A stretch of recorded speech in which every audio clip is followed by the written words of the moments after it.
एक बार फिर से आपका स्वागत है।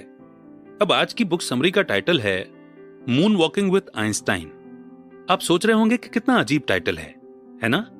लेकिन इस बुक के ऑथर ने प्लेइंग कार्ड का एक पूरा डेक सिर्फ 1 मिनट 40 सेकंड में याद कर लिया था और उन्होंने एक गजब की टेक्निक इस्तेमाल की थी।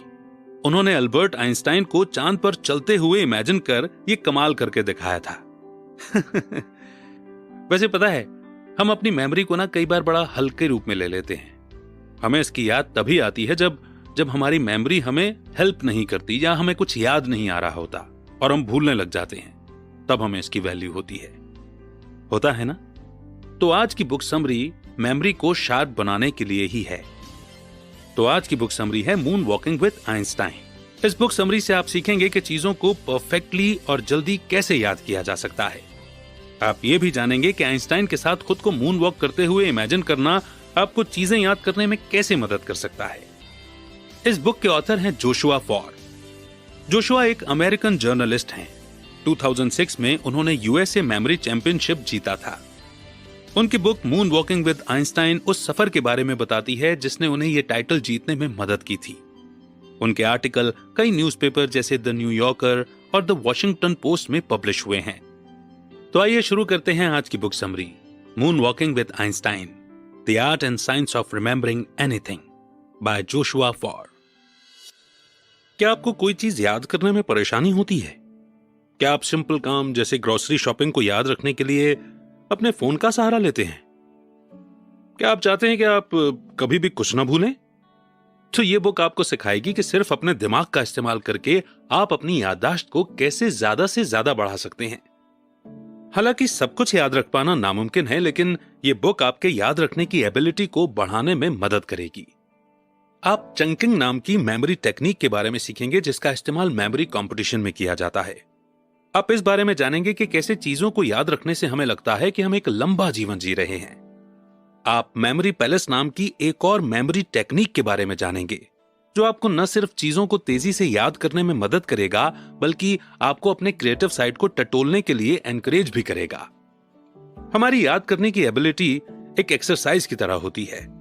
आप जितना इसका इस्तेमाल करेंगे ये उतना ही ज्यादा मजबूत होता जाएगा। तो क्या आप अपनी याददाश्त को इंप्रूव करने के लिए तैयार हैं? आइए तो फिर शुरू करते हैं। The expert.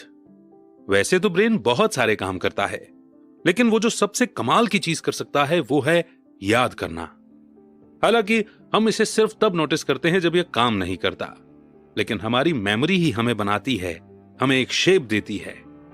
ये उस दुनिया और लोगों को भी शेप देती है जिसमें हम रहते हैं। सोचिए वो दुनिया कैसी होगी जहां महान दिग्गजों जैसे आइंस्टाइन या वैन गोग का एक्स्ट्राऑर्डिनरी टैलेंट किसी को याद ही नहीं होगा। जिस तरह एक एक्सरसाइज करने से हमारे मसल्स में एक शेप आता है, वो ज्यादा स्ट्रांग बनते हैं, ठीक उसी तरह हमारी मेमोरी को भी बेहतर बनाया जा सकता है। ऐसा बिल्कुल नहीं है कि आपके डीएनए में ही भुलक्कड़पन है।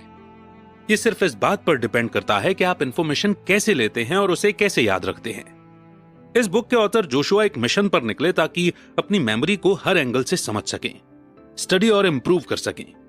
जब वो अनगिनत किताबें, जर्नल पढ़ने में लगे हुए थे तो उनके सामने एक ही नाम बार बार आ रहा था और वो नाम था के एंडर्स एरिक्सन। एरिक्सन साइकोलॉजी के प्रोफेसर थे और उन्होंने मेमोरी के ऊपर कई स्टडीज की थी। उनकी स्टडीज ने सबूतों के साथ यह साबित किया था कि हमारी मेमोरी को बढ़ाया जा सकता है।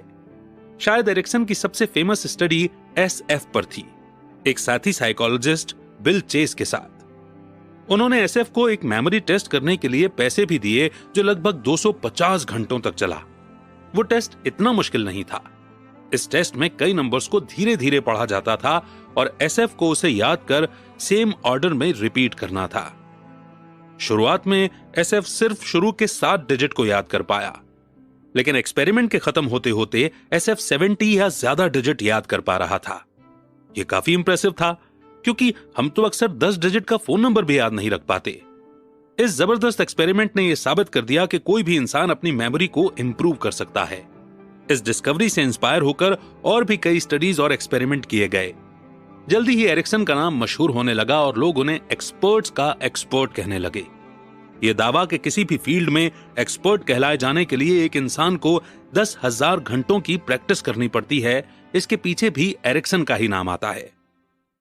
एक्सपर्ट का टाइटल बहुत मायने रखता है, वो बहुत खास होता है। ये दिखाता है कि आपके पास सालों का एक्सपीरियंस है और लोग आपको एक गाइड के रूप में देखने लगते हैं। जो बात एक्सपर्ट्स को भीड़ से अलग बनाती है वो ये है कि वो ऐसी इंफॉर्मेशन देख लेते हैं जो नॉन एक्सपर्ट्स देखने में फेल हो जाते हैं। एक्सपर्ट हर चीज को अलग तरह से देखते हैं। काम करते करते वो अपने सेंसेस को इस तरह से ट्रेन कर लेते हैं कि बेकार की बातों को फिल्टर कर वो सिर्फ इंपॉर्टेंट चीजों पर फोकस करने लगते हैं। सबसे जरूरी बात, एक्सपर्ट्स ने इस बात को गलत साबित कर दिया है कि ब्रेन एक बार में सिर्फ 7 चीजों को ही याद कर सकता है। हार्वर्ड के साइकोलॉजिस्ट जॉर्ज मिलर ने कहा था कि हम 7 के नंबर में इंफॉर्मेशन का प्रोसेस करते हैं। बहुत ज्यादा चांस है कि हम 7 के बाद चीजों को भूल जाएंगे। हमारे ब्रेन को इस तरह से बनाया गया है कि हम हर पल इतनी इंफॉर्मेशन अपने अंदर लेते हैं कि ब्रेन इससे थक सकता है या कंफ्यूज हो सकता है। ये 7 चीजें तुरंत हमारी लॉन्ग टर्म मेमोरी में नहीं जाती। आज आप क्या महसूस कर रहे हैं, आपको आज से 1 साल बाद वो याद भी नहीं रहेगा। लॉन्ग टर्म मेमोरी को ज्यादा जरूरी और बार बार रिपीट किए जाने वाली इंफॉर्मेशन के लिए रखा गया है। तो फिर ये 7 चीजें आखिर कहां जाती हैं? वो हमारी शॉर्ट टर्म या वर्किंग मेमोरी में जाती हैं। ये वो जगह है जहां हमारा ब्रेन उस इंफॉर्मेशन को प्रोसेस करता है जो अभी हमें मिल रही है। एसएफ ने जो टेस्ट किया था उसका नाम डिजिट स्पैन टेस्ट था। ये किसी भी इंसान की वर्किंग मेमोरी को मापने के लिए स्टैंडर्ड मेजरमेंट था। जैसा कि जॉर्ज मिलर ने दावा किया था कि एसएफ को सिर्फ 7 ही डिजिट याद थे, लेकिन जैसे जैसे एसएफ ने टेस्ट को जारी रखा उसे धीरे धीरे ज्यादा डिजिट याद आने लगे। एक दिन अगर उसे 10 डिजिट याद आते तो अगले दिन 11 डिजिट याद आने लगे थे। एसएफ जब 7 से ज्यादा डिजिट याद कर पाने लगा तब उसे इंफॉर्मेशन को शॉर्ट टर्म मेमोरी से लॉन्ग टर्म मेमोरी में स्टोर करने का रास्ता मिला। एसएफ ने चंकिंग नाम की टेक्निक को यूज किया। चंकिंग का मतलब है कि जो इंफॉर्मेशन आप पहले से जानते हैं उसका इस्तेमाल कर नई इंफॉर्मेशन को लॉन्ग टर्म मेमोरी में स्टोर करना। चंकिंग एक टेक्निक है जो आपको इंफॉर्मेशन को एक ग्रुप या पेयर बनाने में मदद करती है ताकि उसका एक मतलब निकल सके। यह इसलिए किया जाता है क्योंकि अक्सर जिन चीजों का कोई मीनिंग नहीं होता या जिन चीजों को हम नहीं समझ पाते हम उसे भूल जाते हैं। इसके एग्जाम्पल में लैंग्वेज शामिल है। अब इन 22 लेटर्स को देखें। HEADSHOULDERSKNEESTOES। अगर आपको यह समझ में नहीं आएगा कि इस शब्द को कैसे बोलते हैं तो आपको यह याद करने में बहुत दिक्कत होगी। लेकिन अगर आप चंकिंग का इस्तेमाल करते हैं तो आप नोटिस करेंगे कि इसमें 4 शब्द बन रहे हैं: हेड, शोल्डर्स, नी और टोज।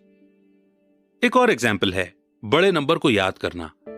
जैसे इस नंबर को देखें 1207410091101। अब इसे याद करना कितना बड़ा सिरदर्द है ना। इसे ऐसे ही याद करने के बजाय उस इंफॉर्मेशन का इस्तेमाल करें जो आप पहले से जानते हैं।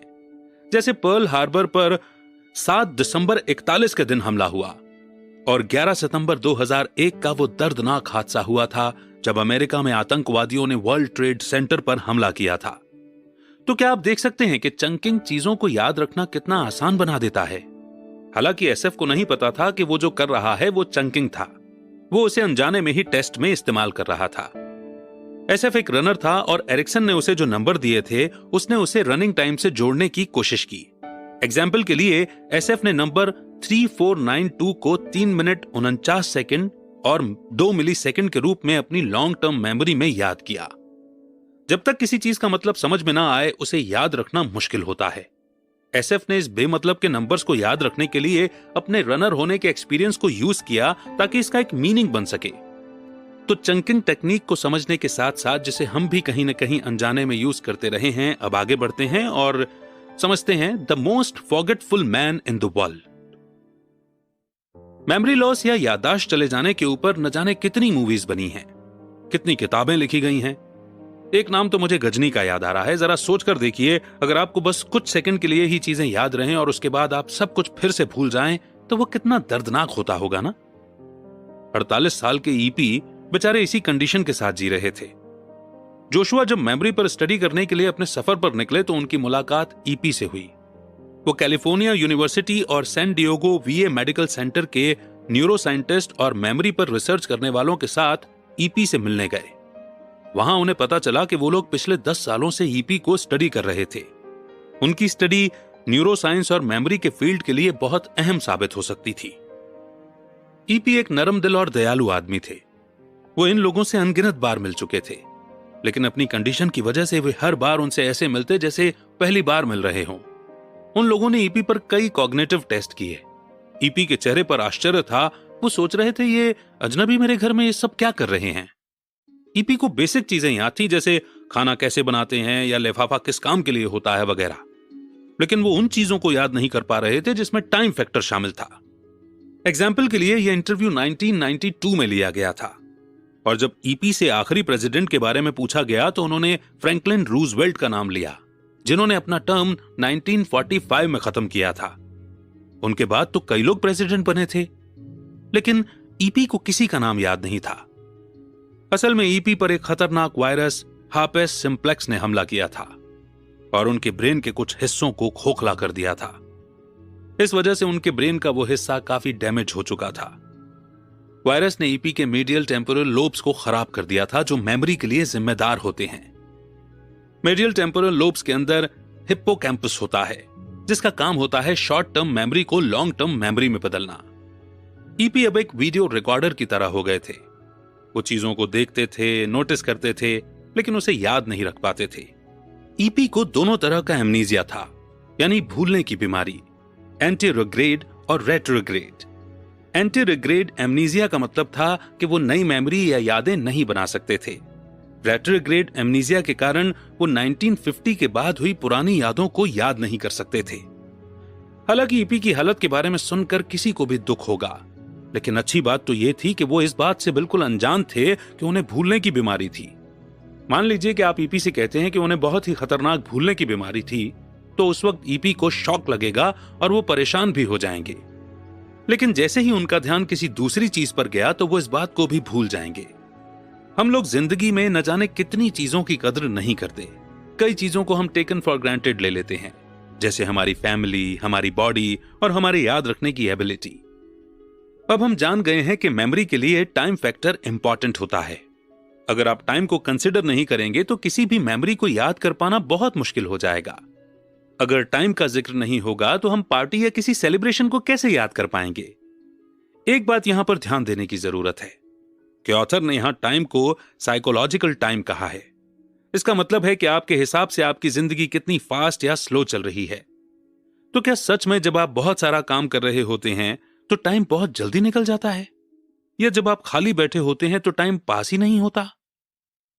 मिशेल सिफर एक साइंटिस्ट हैं जो टाइम और जीते जागते जीवों पर उसका क्या असर होता है उसे स्टडी कर रहे थे। एक बार उन्होंने फैसला किया कि वो अकेले 2 महीने एक गुफा में बिताएंगे जहां उन्हें टाइम का बिल्कुल अंदाजा नहीं होगा। गुफा में जाने के बाद जब भी उनकी बॉडी भूख लगने या नींद आने का सिग्नल देती तो वो खा लेते और सो जाते। ऐसे ही दिन बीतने लगे। उन्हें टाइम का बिल्कुल अंदाजा नहीं रहा, लेकिन उनकी याददाश्त तेजी से बिगड़ने लगी। वहां कोई इंसान नहीं था जिससे वो बातचीत कर सकें, और ना ही वहां करने के लिए कोई काम था। वहां किसी भी मेमोरी के साथ जोड़ने के लिए टाइम नहीं था। फिर एक समय ऐसा भी आया जब उनकी मेमोरी धुंधली पड़ने लगी। यहां तक कि एक दिन पहले उन्होंने क्या किया था वो तक उन्हें याद नहीं रहता था। सिफर का एक्सपेरिमेंट जैसे ईपी की जिंदगी में बदल गया था। एक ही तरह की रूटीन जिंदगी जीने से आप चीजें भूलने लगते हैं। इससे आपकी यादें मिटने लगती हैं। वहीं दूसरी ओर बीच बीच में थोड़ा बदलाव होना आपकी यादों को मजबूत कर सकता है। अपनी लाइफ में चेंज के लिए वेकेशन पर जाएं, अपनी कोई हॉबी करना शुरू करें या वॉक पर जाएं। नई यादें हमारे साइकोलॉजिकल टाइम को लंबा कर सकती हैं। दूसरे शब्दों में ये हमें दिखा सकती हैं कि हमने अपनी जिंदगी का कीमती समय किन चीजों को करने में बिताया है। इसी के साथ अब आगे बढ़ते हैं नेक्स्ट चैप्टर की ओर, द मेमोरी पैलेस। अब समय आ गया था कि जोशुआ अपने रिसर्च को टेस्ट करें।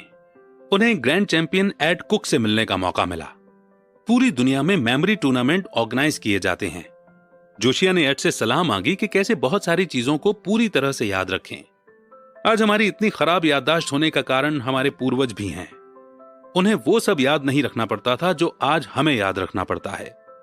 हमारी जिंदगी की जरूरतें और प्रायोरिटीज उनकी तुलना में काफी अलग हैं। उनके समय के दौरान उन्हें सिर्फ खाना ढूंढने, अपने घर लौटने और शिकारी जानवरों से बचने की जरूरत होती थी। लेकिन आज इस मॉडर्न दौर में हमारा फोकस इस बात पर रहता है कि हम कैसे अपने स्किल को बढ़ाएं या कैसे ज्यादा पैसे कमाएं। आप कह सकते हैं कि हमारे पूर्वज ज्यादातर अपने विजन या आंखों पर डिपेंड करते थे। जिंदा रहने के लिए यही उनका मेन सोर्स था, क्योंकि विजुअल इंफॉर्मेशन ने उन्हें जिंदा रहने में मदद की। इसीलिए इवोल्यूशन और डेवलपमेंट के साथ ये फैक्टर खत्म नहीं हुआ। इसीलिए आज जो भी इंफॉर्मेशन हम अपनी आंखों से देखते हैं वो ज्यादा इफेक्टिव तरीके से हमारी मेमोरी में बैठ जाती है या हमें जिंदा रहने में मदद करती है। इसमें प्रॉब्लम यह है कि हमारे पूर्वजों का जिस इंफॉर्मेशन से पाला नहीं पड़ा, जैसे शब्दों या नंबर की लिस्ट, वो हमारी मेमोरी में भी नहीं टिकती। इसीलिए एड के अनुसार जब आप किसी चीज को याद करने की कोशिश करते हैं तो पहले उसे विजुअलाइज करें। आपको उस मेमोरी को कलरफुल, एक्साइटिंग और अलग बनाना होगा। आपको लंबे शब्दों या नंबर्स को एक विजुअल इमेज में बदलना होगा। अब यहां मेमोरी पैलेस की टेक्निक आती है। इस टेक्निक में आप एक ऐसी जगह से नई इंफॉर्मेशन को जोड़ते हैं जिस जगह को आप अच्छी तरह से जानते हैं, पहचानते हैं। एड ने इसकी शुरुआत जोशुआ को एक लिस्ट देकर की। उसमें कई आइटम के नाम लिखे थे, जैसे मसालेदार लहसुन, पनीर, सामन फिश, शराब की 6 बोतलें, 3 मोजे वगैरह वगैरह। ये चीजें जोशुआ के लिए बिल्कुल नई थी, अपने खुद के मेमोरी पैलेस को बनाने के लिए, ताकि वो इन चीजों को जल्दी से जल्दी याद कर सके। एड ने उन्हें अपने बचपन के घर को विजुअलाइज करने के लिए कहा। यह बहुत जरूरी था कि जोशुआ अपने पहले माइंड पैलेस को पहचाने। उनका मिशन था मेंटली और विजुअली लिस्ट पर लिखे आइटम्स को जोशुआ के बचपन के घर के अंदर रखना है। यही है माइंड पैलेस टेक्निक। सबसे पहले एड ने जोशुआ को अपनी आंखें बंद करने और अपने बचपन के घर के सामने के दरवाजे को याद करने का इंस्ट्रक्शन दिया। अब जोशुआ को इमेजिन करना था कि दरवाजे के ठीक बगल में लहसुन के अचार की बोतल रखी थी। उन्हें यह सिर्फ इमेजिन नहीं करना था कि वहां बोतल रखी है, बल्कि ये इमेजिन भी करना था उस अचार की सुगंध कैसी है। आप जितनी चीजों को एक नई इंफॉर्मेशन के साथ जोड़ेंगे, जैसे स्मेल, टेस्ट, अपीयरेंस, वो उतने ही अच्छे तरीके से आपकी मेमोरी में बैठ जाएगा। आपको अपनी नई इंफॉर्मेशन को यूनिक बनाना होगा, नहीं तो आपका ब्रेन समझेगा कि वो जरूरी इंफॉर्मेशन नहीं है, इसीलिए याद रखने के लायक नहीं है। उसके बाद एड ने जोशुआ को दरवाजा खोलने को इमेजिन करने के लिए कहा। वो आगे कहने लगे कि जैसे ही वो दरवाजा खोलेंगे तो उनके सामने पनीर से भरा एक बास्केट पड़ा होगा। इसे और दिलचस्प बनाने के लिए उन्होंने ये भी इमेजिन करने के लिए कहा कि उसके बगल में एक फेमस सेलिब्रिटी बैठा हुआ होगा, जैसे प्रेसिडेंट बराक ओबामा या लियाम निसन। वो आपको मुस्कुराकर देखते हुए पनीर का एक टुकड़ा खा रहे होंगे। मेमोरी पैलेस के काम करने के लिए आपको इस इंफॉर्मेशन को मजेदार और फनी बनाना होगा। ये जरूर हमारे ब्रेन का ध्यान अपनी ओर खींचेगा। अगर ये सिर्फ ऑर्डिनरी होगा तो बोरिंग हो जाएगा। आपका ब्रेन उसे याद रखने की कोशिश नहीं करेगा। मेमोरी पैलेस बनाना बहुत ही मजेदार है। इसमें आप खुलकर अपनी क्रिएटिविटी का इस्तेमाल कर सकते हैं। इससे न सिर्फ आपका एंटरटेनमेंट होगा, बल्कि आपको बहुत सी चीजें बड़ी आसानी से और जल्दी भी याद हो जाएंगी। अब एड ने उन्हें लिविंग रूम में सालमन मछली को भी ऐड करने के लिए कहा। जोशुआ के लिविंग रूम में एक पियानो था, तो जोशुआ ने इमेजिन किया कि सालमन पियानो कीज के ऊपर रखा हुआ था, जो अभी अभी बनकर आया था, और उसमें से धुआं निकल रहा था। वो दिखने में इतना टेस्टी था कि जोशुआ के मुंह में पानी आ गया। उसकी खुशबू हवा में हर ओर फैल गई। अब उन्होंने वाइन की बोतलों को इमेजिन किया। वहीं लिविंग रूम के सोफे पर वाइन की 6 बॉटल्स रखी हुई थी। इसे इंटरेस्टिंग बनाने के लिए एड ने कहा कि इमेजिन करो कि इन बोतलों के मुंह हैं और वो आपस में सब झगड़ा कर रहे हैं कि उनमें से सबसे ज्यादा टेस्टी कौन है। इसी तरह उन्होंने लिस्ट की एक आइटम को इमेजिन किया। जब जोशुआ ने सब चीजें इमेजिन कर ली तो एड ने कहा कि दोबारा अपने घर को इमेजिन करो, उन चीजों को विजुअलाइज करते हुए जो उन्होंने ऐड की थी। जोशुआ ने फिर से अपनी आंखें बंद की। वो उन सारी चीजों को देख पा रहे थे, उनकी खुशबू और टेस्ट को महसूस कर पा रहे थे। उन्हें हर आइटम अच्छे से याद आ रहा था। एड और जोशुआ इस टेक्निक की पावर को देखकर दंग रह गए। और अब इस कमाल की टेक्निक को समझने के साथ साथ आगे बढ़ते हैं नेक्स्ट चैप्टर की ओर, how to memorize a poem. उस प्रोडक्टिव दिन के बाद जोशुआ ने तुरंत मेमोरी प्लेस की टेक्निक को यूज करना शुरू कर दिया। उनके बेडरूम में उनकी टू डू लिस्ट रखी थी, यानी वो काम जो उन्हें करने थे। उन्होंने उसे लिया और अपने बचपन के घर को विजुअलाइज कर उसमें चीजें ऐड करने लगे। हालांकि उन्हें सभी चीजें तुरंत याद आ रही थीं, लेकिन ये प्रोसेस काफी थकाने वाला भी था। अगर 1 या 2 शब्द याद करना भी आपको थका देगा, तो अगर कोई पोएम या कोई बड़ी सी लाइन याद करनी होगी तो क्या हाल होगा। यह ख्याल आते ही जोशुआ ने सोचा, क्यों ना एक पोएम को याद करने की कोशिश की जाए। उन्होंने टीएस एलियट की poem the love song of J Alfred Prufrock निकाली। उसमें एक लाइन थी कि औरतें एक कमरे में आ जा रही थीं जहां वो माइकल एंजेलो के बारे में बात कर रही थीं। अब बेचारे जोशुआ सोच में पड़ गए कि भला इसे कोई कैसे इमेजिन करे। क्या वो बहुत सारी औरतों को बातें करते हुए कमरे में जाते हुए इमेजिन करें या अलग अलग औरत की इमेज के बाद माइकल एंजेलो की पेंटिंग को इमेजिन करें। ऐसा लग रहा था जैसे एड की टेक्निक को पोएम के लिए यूज नहीं किया जा सकता था। इसीलिए जोशुआ दोबारा रिसर्च करने में लग गए। उन्हें पता चला कि ऑक्सफोर्ड इंग्लैंड में वर्ल्ड मेमोरी चैंपियनशिप होने वाली थी। एड ऑक्सफोर्ड में रहते थे, तो जोशुआ ने उनसे पूछा कि क्या वो पार्टिसिपेंट से पूछने के लिए आ सकते थे कि वो कौन सी मेमोरी टेक्निक यूज करते थे। क्योंकि जोशुआ एक जर्नलिस्ट भी थे, तो उन्होंने डिस्कवर मैगजीन से कहा कि वो इवेंट को कवर करने के लिए जाना चाहते थे।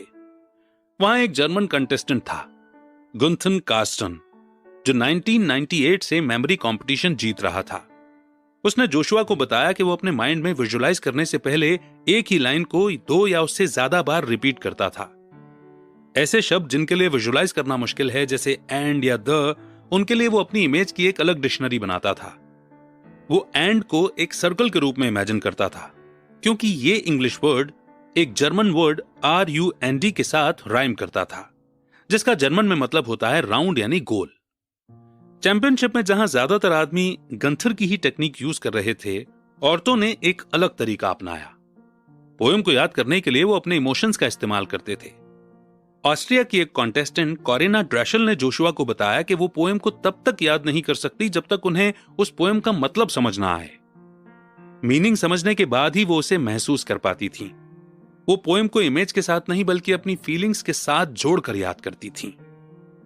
तो कुल मिलाकर के अगर हम समझना चाहें तो ये वो मेमोरी टेक्निक्स हैं जिनको कहीं ना कहीं जाने अनजाने में हम इस्तेमाल तो करते हैं, मगर अब ऑर्गेनाइज्ड वे में समझने के बाद हम अपनी मेमोरी को और भी ज्यादा स्ट्रांग बना सकते हैं। तो आइए कंक्लूजन पर नजर डाल लेते हैं। इस बुक समरी से आपने ये जाना कि हमारी याद रखने की कैपेसिटी फिक्स्ड नहीं होती है। हमारी मेमोरी को अलग अलग तरीकों से खींचकर बढ़ाया जा सकता है। मेमोरी को बढ़ाने का एक तरीका चंकिंग है, क्योंकि अक्सर नई इंफॉर्मेशन बहुत जल्द हमारे दिमाग से निकल जाती है, इसीलिए उसे इंपॉर्टेंट या अलग बनाना जरूरी होता है। आप अपने पुरानी इंफॉर्मेशन और एक्सपीरियंस से उसे पुरानी मेमोरी के साथ जोड़ सकते हैं। जैसे लंबे नंबर्स को डेट के रूप में याद किया जा सकता है, बहुत बड़े शब्द को अलग अलग शब्द में ब्रेक किया जा सकता है। आपने यह भी जाना कि हमारी मेमोरी हमें समय का ध्यान रखने में मदद करती है। जब हम अपनी लाइफ को एक ही रूटीन के बोरिंग तरीके से जीने लगते हैं तो हमारी याददाश्त कमजोर होने लगती है। आप अंत में बहुत सी चीजें भूल जाते हैं क्योंकि वो बोरिंग होती हैं और अपनी ओर हमारे ब्रेन का ध्यान नहीं खींच पाती। बीच बीच में ब्रेक लेना हमें ज्यादा याद रखने में मदद करता है। आपने मेमोरी पैलेस टेक्निक के बारे में भी जाना, जो बहुत कम समय में आपको बहुत सारी चीजें याद रखने में मदद करती है। इसमें आप नई इंफॉर्मेशन को इंटरेस्टिंग, फनी इमेज में बदल देते हैं ताकि यह आपके ब्रेन का ध्यान खींच सके। आपके ब्रेन के लिए इसे याद रखना आसान हो जाए। लेकिन इस टेक्निक को हर चीज याद रखने के लिए यूज नहीं किया जा सकता। जिस इंफॉर्मेशन के हर शब्द को याद रखने की जरूरत है, उसके लिए आपको एक गाइड बनानी होगी। उसकी लाइन को इमेज के जरिए विजुअलाइज करने की कोशिश करें। जैसे आप कुछ शब्दों के लिए इमेज यूज नहीं कर सकते, जैसे एंड या एन या दी, तो उसके लिए आप अपनी खुद की इमेज की एक डिक्शनरी बना सकते हैं। जिंदगी अलग अलग एक्सपीरियंसेस से भरा हुआ एक दिलचस्प सफर है। बहुत सी खट्टी मीठी यादें मिलकर हमारी जिंदगी बनती है, तो इसका हर पल याद रखना तो बनता है ना। आप अपनी अच्छी यादों पर लॉ ऑफ अट्रैक्शन को यूज कर सकते हैं। आप जितना ज्यादा पॉजिटिव और अच्छी चीजों के बारे में सोचेंगे, आपके साथ उतने ही अच्छे एक्सपीरियंसेस होंगे। इमेजिन कीजिए कि जब आप बूढ़े हो जाएंगे तो धुंधली यादों के बजाय अच्छी याददाश्त आपको आपकी शरारतों, आपकी गलतियों और अनगिनत यादें याद करने में मदद करेगी। वो एक्सपीरियंस भी आपको सेटिस्फेक्शन देगा। क्या आपको नहीं लगता? उम्मीद है कि यह बेहतरीन बुक समरी आपको बेहद पसंद आई होगी। तो फिर जल्दी से कमेंट सेक्शन में आपके बेस्ट टेक अवेज, आपके एक्सपीरियंस, आपकी लर्निंग्स लिख दीजिए। अगली बुक समरी आप कौन सी सुनना चाहेंगे, किस राइटर की सुनना चाहेंगे, वो भी आप हमें बताइए। वैसे एक बात कहूं, अभी के अभी लर्निंग्स को कमेंट सेक्शन में लिखेंगे तो लंबे समय तक के लिए याद भी हो जाएंगी, है ना? बहुत जल्द एक नई बुक समरी के साथ फिर होगी मुलाकात। तब तक रखिए अपना बेहतर ख्याल। जय हिंद, जय भारत।